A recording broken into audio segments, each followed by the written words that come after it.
You grew out of Manchester. How did New Order come together?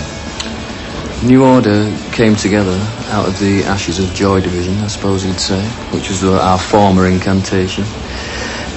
When the singer came to an untimely end, we became New Order, and we've been New Order ever since. When your leader, Ian Curtis, killed himself in 1980, how did that affect the group?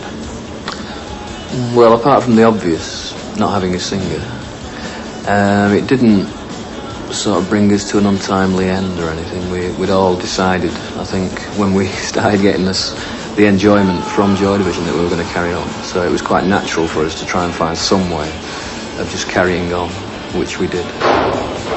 Did you immediately change the name to start afresh? Yeah, the thing was, we felt that it wasn't Joy Division, so we just couldn't carry on as Joy Division because it was such a shock to us and such a big difference to us. We felt it was quite natural just to change our name and try and start again. And who took over as the role of lead singer? Well, the lead singer thing was a bit tricky because we all had to go at first, me, Steve and Bernard, and Bernard seemed to be the most natural, also the easiest because like on most of the songs Steve and I play, whereas Bernard used to tend to work round the vocals anyway with his guitar, so it was easy for him to sing and then play guitar because none of us are very good at singing and playing at the same time, unfortunately. So it was quite natural the way it came about, and luckily it has worked out quite well.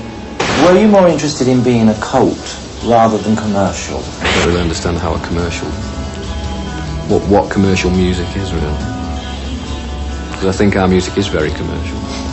But you've never allowed the machinery to be put behind it that some other acts have? In a way that telling people it's good, no. We've always tended to sort of fall back and let the music speak for itself, which sometimes means that some songs that you think are really good, some records that you think are very good, sort of fall by the wayside, but that's the price you have to pay, really. And several years later, do you feel this attitude is still worthwhile? You'll continue that way?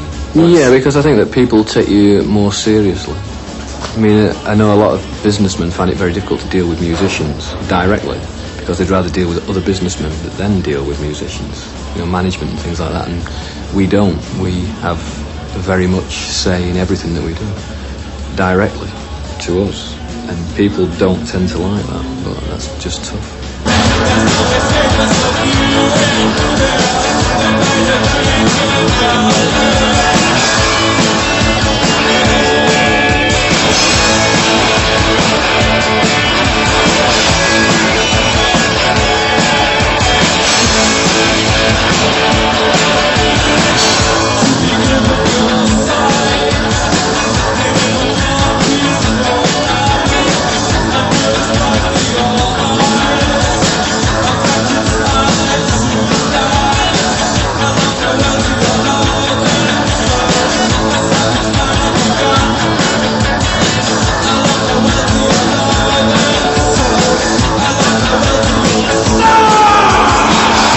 How do you all tackle the songwriting? Well, we share it usually from jams, or if someone has an idea at home, they bring it in. You just tend to work around it quite relaxed, really, in the practice rooms. Just take it quite easy. We tend to take a long time these days to write because of our relaxed manner, which sometimes is a bit of a bind. Because you turn your back so much on commercialism, how do you manage to make a living? It must be very difficult. Oh, very difficult. No, we're very fortunate that we've got an excellent deal with Factory Records, and that provides us sort of with a living anyway. And you can always, there's a lot of concerts you could do. We're always getting offers for tours of Bavaria, Yugoslavia, Lapland. Only joking. And yeah, so we make a living, And I think that's all you need. I haven't really got dreams of, you know, living in Graceland or anything like that. As long as I'm, you know, comfortable, I don't have to struggle, then I think that's the best you could hope for, really. Anything else is like a bonus, and if it happens, it happens. If it doesn't, there you go. I'm not worrying about it. What is being comfortable to you? You know, basically not having to worry about where your next meal's coming from, you know, knowing that you're fairly secure. And fortunately our relationship with Factory does provide us with a degree of security. I know we could be more secure if we did sign to a somewhat bigger label, to a major label, but the compromise that would be involved and the end results, I don't think justify it.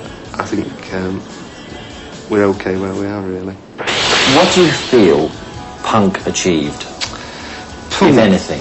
Well, if anything, yes, exactly. I think punk's sort of like a stage, really, that it was necessary at the time.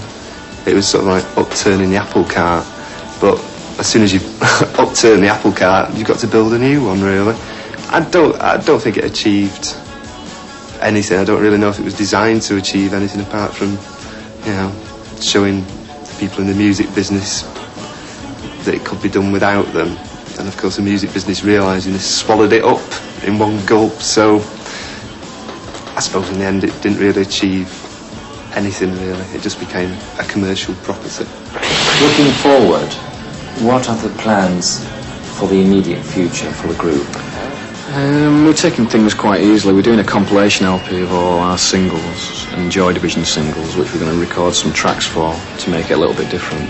People that produced us, we're doing our own versions of them to sort of make it more interesting. The idea came about because Tony Wilson wanted a compact disc for his car with all the singles on. So he's doing a compact disc with all the Joy Division and New Order singles. So we're concentrating on that. And then we just got small tours. We're going back to America, doing a tour with Echo and the Bunnymen, Echo and the Bunnymen, Echo and the Bunnymen. And that's about it for the year. Maybe do another LP at the end of the year. So it's funny how your year can get planned out for you quite quickly.